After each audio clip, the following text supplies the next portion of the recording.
Ćao svima, dobrodošli svi u Irena Skro Cafe. Kao što znate iz prethodnog videa, u 8. mjesecu planiram objavljivati više videa koji će, nadam se, pomoći vam vježbati vaš hrvatski tijekom ljetnih mjeseci, tijekom ljeta. Znam da nemamo još puno od ljeta i pomoći će vam učiti nove riječi.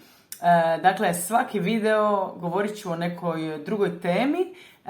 U svaki video ide također i lista riječi i također rečenice koje vam mogu pomoći sastaviti vlastite rečenice. U opisu videa ćete naći više informacija o tome.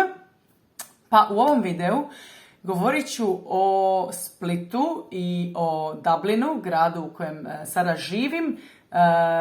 Jedna od stvari koju vježbam s učenicima je komparativ, uspoređivanje. Pa cilj ovog videa je da uspijete sami koristiti komparativ i također malo vježbati padeže.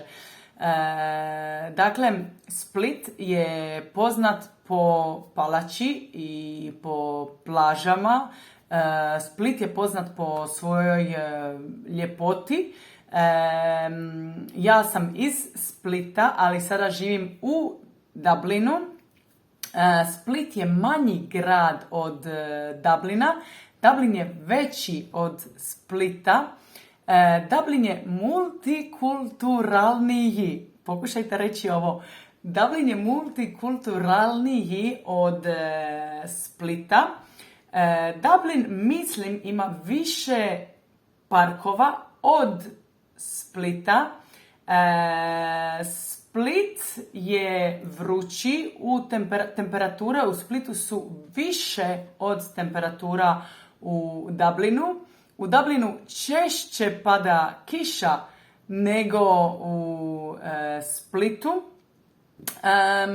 Mislim da su ljudi u Splitu malo glasniji nego ljudi u Dublinu, ali nisam 100% sigurna. I idemo vidjeti još jednu rečenicu. Ljudi u Dublinu su možda malo ljubazniji nego ljudi u Splitu. Ljudi u Splitu su možda više direktniji nego ljudi u Dublinu. Dragi svi, puno komparativa u ovom videu. Ako želite dobiti listu riječi iz ovog videa, pridružite se mojoj mailing listi, poslaću vam, dobit ćete listu riječi. Ako želite sami više vježbati pisanje, govor, učiti nove riječi, prompts vas čekaju na mom Patreon profilu. Patreonima velika hvala na podršci. Link je također u opisu videa dolje. Hvala vam svima na gledanju i vidimo se s novim videom. Nastavite učiti. Ćao, čao!